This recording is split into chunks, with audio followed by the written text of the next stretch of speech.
Welcome, Forever Buffs. We're very excited that you're joining us today, and we have an opportunity to check in with one of CU's most decorated track athletes, Jenny Simpson. Jenny, it is so great to have you here. It's good to see you again, even though it's not in person. For those of you that don't know, Jenny is a three-time Olympian and became the first American woman to medal in the 1500 at the Summer Games when she captured the bronze in Rio in 2016. And I can tell you personally, Jenny, I was celebrating watching you cross the finish line. I know buffs everywhere were, and it was a real pride moment for all of us to see you not only run in that race, which is very hard to get to that point, but to place and get third. Maybe can you tell us a little bit about that experience before we jump into a few questions? Yeah, so when you see an Olympic medal, you think about this one really important moment in one athlete's life, or, you know, one 4-minute competition for me. But it's really an incredible journey to get there. And it's not just a little elementary school kid that's dreaming of being an Olympian. Even within that season, it's an incredibly arduous task to make it to the final. And so that entire year was difficult and special, and the biggest challenge of my life. You first have to make the USA team, which proudly track and field says it's the hardest team to make, is the US track and field team for the Olympic Games. We have more people competing for fewer spots than any team in the world. And so you have to, on one single day, be one of the top 3 Americans in your event in track and field. And we've left world record holders at home in the past because they weren't top 3 on that one day. So you can't wake up with a cold, you can't wake up with too much nerves, you have to be able to perform and keep it together. And then you travel on to the Olympic Games, where for the 1500 meters, I go through a first round and then semifinal. And then finally, the event where you have the chance to medal is your third race in 5 days. And to get there and line up against 12 women around the world that are unbelievable competitors and have every bit of talent and preparation as each other, to not only like medal, but in such a nail biter fashion. The race was really exciting all the way to the finish line. I look back and it's surreal to me to think that I made it through all those obstacles to bring home a medal for the United States. Well, know that your Forever Buffs colleagues all around the world were cheering you on, and we're still incredibly proud of that moment. We've seen it all on video. If you've had a chance to watch the Light Shines On movie about CU, it's highlighted in there, and I think it really shows how excited everybody was. Well, let's turn our attention a little bit to Japan. Unfortunately, COVID put a little bit of a wrench in that. Can you talk to us a little bit about how your training has changed, knowing that the Olympics have been postponed for a year? Yeah, so back in February or March, actually, I'll back up even more. In January, people were getting ready for the Indoor World Championships. And I remember the Indoor World Championships were supposed to be held in Beijing, and they were canceled. And I remember thinking, it's so unbelievable that a World Championships, even though it's not the Olympic Games, like, it's so crazy that our federation would cancel a US Championships. And of course that was as a result of COVID spreading in China. And even then, it never occurred to me that the Olympics would be at risk or in jeopardy. And so as we approached the summer, the marathon Olympic trials happened. So the team was selected for the marathon team. And then of course in late June and July, we were supposed to have the Olympic trials for track. So track and field hadn't made their team yet. But as we approached it, it became, obvious that sports were shutting down and that wasn't going to happen. But my training had been going really well. I was super fit. I was motivated. I made the final of the World Championships last year, one of the top Americans. And so I definitely felt like I was on track to make the team and then be in Japan. But, it's a time to recalibrate. And, there's one side of the coin where I care so much about my family. I care so much about the people I work with. I care about the university and things kind of getting back to normal and contributing in the individual way that I can. And then there's the other side of, all right, this is so strange and bizarre. How can I, during a timeout, look at my career in a critical way and be as prepared as possible for next year? And that really is kind of where my training is right now. Kudos to you and your teammates for pulling together and really keeping that drive. I think that mental drive is what separates Olympic athletes from so many others. As you're navigating this new process, is there a true silver lining in it? Do you get more time to train? Do you feel like you can close the loop on some things that maybe you just weren't 100% sure on going into this year? I think we desperately reach for a positive, and the truth is, compared to life having gone on as we anticipated, I don't think that this is positive. So I don't know that I am willing to delude myself into thinking that in type of interruption to my career, that there's much positive out of it, especially since now that I'm in my mid-30s, I'm going to turn 34 in a month. Having one more year on the end of that isn't an advantage to me for sure.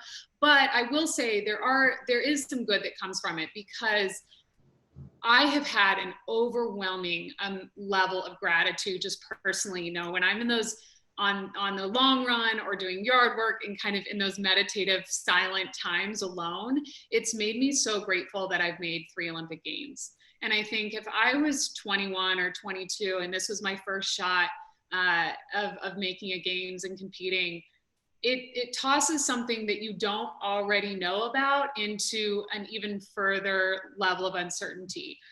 And so as we approach next year, I think, first of all, I'm really fortunate I've made 3 games. That's so incredibly against the odds already. I'm so grateful that I medaled in 2016, so I get to kind of check that off the box. And so I don't have to worry that, 1 year later, my chances of medaling are diminished or something, because I've had that joy in my life. But I also think approaching next year, I know 3 times over exactly what it takes to make the team. And so that kind of experience, I think, is going to be just an incredible asset going into what's already going to be challenging. And, you mentioned that it's physically and mentally really taxing, but it's also really emotional. I think kind of initially early on, and maybe some of you all have experienced this, there was kind of this like rally together, we're going to get through this. And then a month went by, and then 2 months went by. And there was this real shift for me personally when I realized we were entering the week of when the Olympic trials would have been. And kind of watching that week come and go, and knowing that on the other side of that week, I would have known if I was on the team and going to Japan and making my 4th Olympic Games, and knowing that instead of that, I'm sitting in my office, doing Zoom calls and so forth. That was harder than the first month or 2 of life really shifting and changing. But like anything else, you bounce back, you find ways to be committed to what you care about the most, and you wake up the next morning and win that day. Well, you are definitely a veteran on the Olympic team. People can say they've been to 3 Olympics, much less 4. So maybe tell us if you have a favorite memory from your time at the Olympics, whether it be this last one or the first one, whatever it may be. Could you share that with us? So I'll do the obvious first. So medaling at the Olympic Games is obviously, you can have an incredible career and you can make the Olympic Games and be a competitor at that level and never achieve, standing on the podium. So I feel like in so many ways, you work hard and that hard work pays off, but there's definitely a part of the magic of standing on the podium that I feel like I just am really lucky. I'm lucky that I had that much talent, or I had that much combination of whatever it takes to get there. So, because a lot of deserving people don't make it there.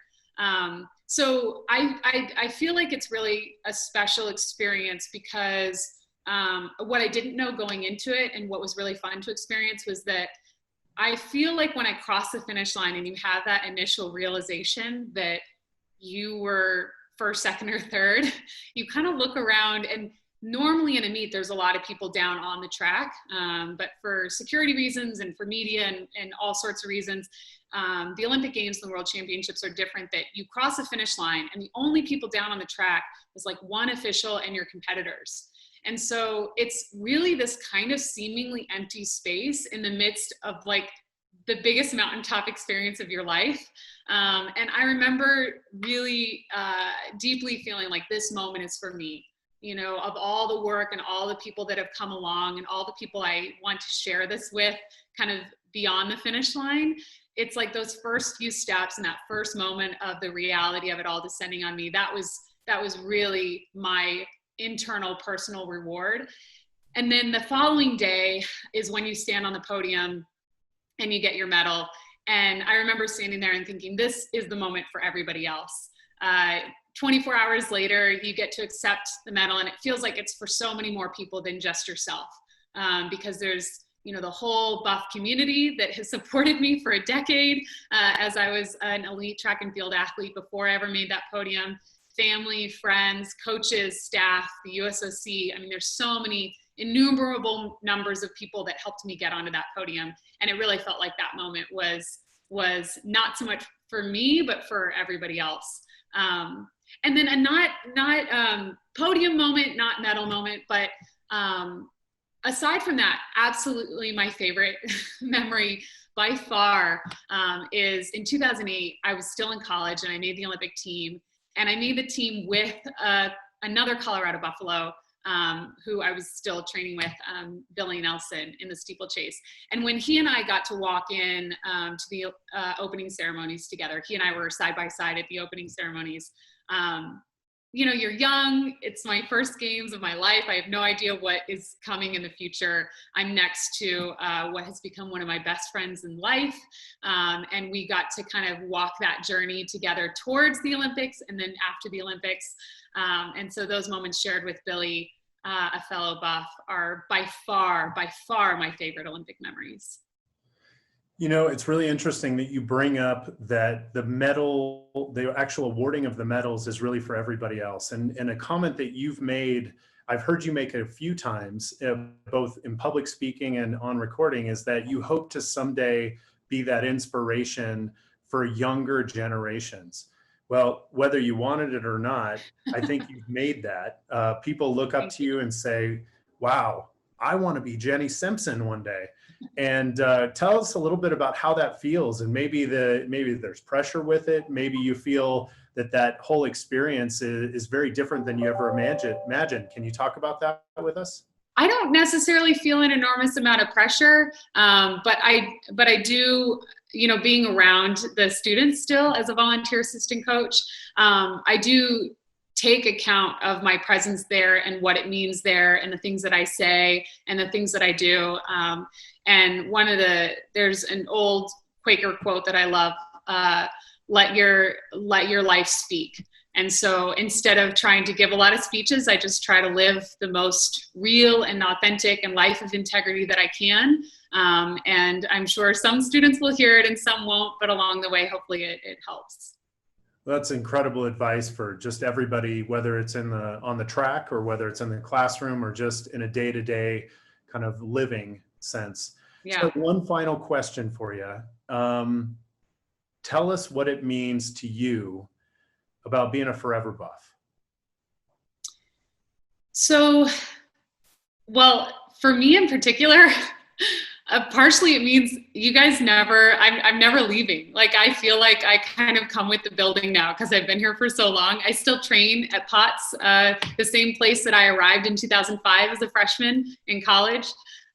So there's part of that. But for me, you know, a lot of people ask me about, just like you said, you know, I'm still a volunteer assistant coach, and what is it that I try to do as a role model to the students. But for me, what it means to be a forever buff is both the giving and the receiving, because when I'm there around the team, I mean, there's no doubt in my mind that this is why my career has lasted so long, is because I'm constantly around a new freshman class coming in with this incredible enthusiasm.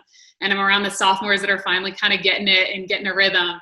And I'm around the upperclassmen who have this incredible pride of their school and really want to put out their best the last year or two. And so being a forever buff for me is not only about trying to kind of continue the legacy, but constantly being reminded of, you know, those bright eyes coming in and the motivation all the way through those 4 years of college, and just continuing to be fueled by that. Well, Jenny, thank you again so much for taking time today to speak with us and tell us your story. And know in your heart that there are going to be forever buffs cheering you on in this next Olympics, which we know you're going to represent both CU and the United States on the biggest world stage you could ever ask for. So thanks again, and I'll leave you with a go Buffs. Yeah, thank you so much. Go Buffs.